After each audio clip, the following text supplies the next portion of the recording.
पण काल काल काल पतंग बघा, हे राजकारणामध्ये पतंग उडवणं, चर्चा होणं या गोष्टी स्वाभाविक आहेत. काय म्हटले काल ते, मी पुन्हा एकदा म्हटलं इथं राहणार आहे ना. आणि त्यांचं असं म्हणणं आहे रिकाम टेकड्यांना काय चर्चा करायची. बरोबर आहे. आता प्रधानमंत्री रिकाम टेकडे आहेत का मला सांगा जरा. प्रधानमंत्र्यांनी काल त्यांना एकदा परत सांगितलं, तुम्ही मानसिकता तयार करा दिल्लीत येण्याची. आता ते प्रधानमंत्री साहेबांना रिकाम टेकडे कसं म्हणून चालेल ना. त्यांना दिल्लीत दिल्लीला त्यांची गरज आहे. जरी देवेंद्रजींना दिल्लीची गरज नसली, आवड नसली, तरी राष्ट्र त्यांना बोलावत आहे भारतीय जनता पक्षाच्या भाषेमध्ये. नेशन फर्स्ट, राष्ट्र प्रथम आहे ना, ते राष्ट्र त्यांना साथ घालत आहे. कारण दिल्लीमधलं जे कॅबिनेट आहे अत्यंत कमकुवत आहे, ढिसाळ आहे, गचाळ आहे, अकार्यक्षम आहे, हे तुम्ही पाहिलं. आणि प्रधानमंत्री वारंवार आता ज्या काही गोष्टी करू इच्छित आहेत, जंतर मंतरच्या प्रकरणानंतर त्यांना एक उत्तम कॅबिनेट बनवायचं आहे आणि त्यासाठी त्यांना देवेंद्र फडणवीस यांची आवश्यकता आहे असं ते सांगतात, त्यांच्या सहकाऱ्यांना सांगतात. आणि कालसुद्धा 100% त्यांनी देवेंद्रजींना सांगितलेलं असणार. मग ते रिकाम टेकडे आहेत का? देवेंद्रजी हळूहळू इकडलं काम आवरतील आणि दिल्लीत जातील.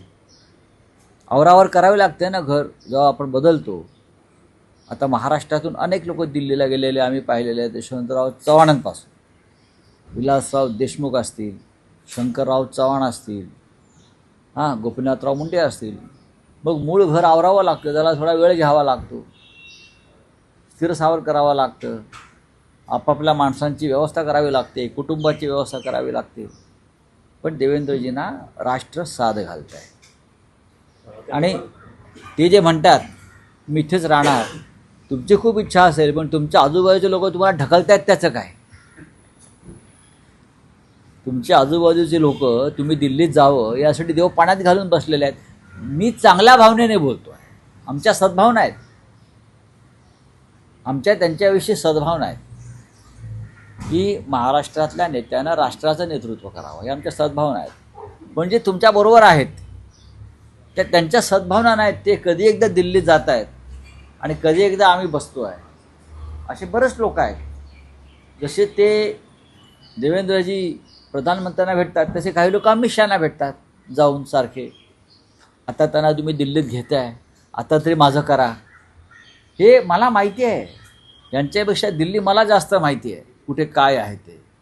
ते पुन्हा आले नाही, आता ते म्हणतात की मी इथेच राहीन. इथेच राहीन म्हणजे तिथेच राहणार नाहीत. ते जेव्हा म्हटले मी पुन्हा येईन तेव्हा ते पुन्हा आले नाहीत, लक्षात घ्या.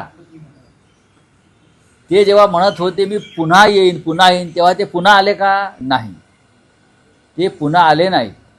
त्यांना पुन्हा येण्यासाठी शिवसेना फोडावी लागली, राज्यपालाला इकडल्या मॅनेज करावं लागलं, 50-50 कोटीला माणसं विकत घ्यावी लागली. एकनाथ शिंदेना लालच द्यावी लागली मुख्यमंत्रीपदाची. मुख्यमंत्री म्हणून शिंदे आले, ते नाही आले. तर त्यांचं जे म्हणणं आहे मी असं म्हणालो आणि ते पुन्हा आले नाही. पण मग मी इथेच राहीन यासाठी त्यांना काय करावं लागेल? नाही, ते इथेच राहणं अवघड आहे. मी काय आम्ही त्यांच्या वाईटावर टपलो नाही, उलट ते आम्हाला इथे हवे आहेत. पण त्यांना राष्ट्र साथ घालतंय ना, राष्ट्र पुकारते, राष्ट्र की पुकार आहे.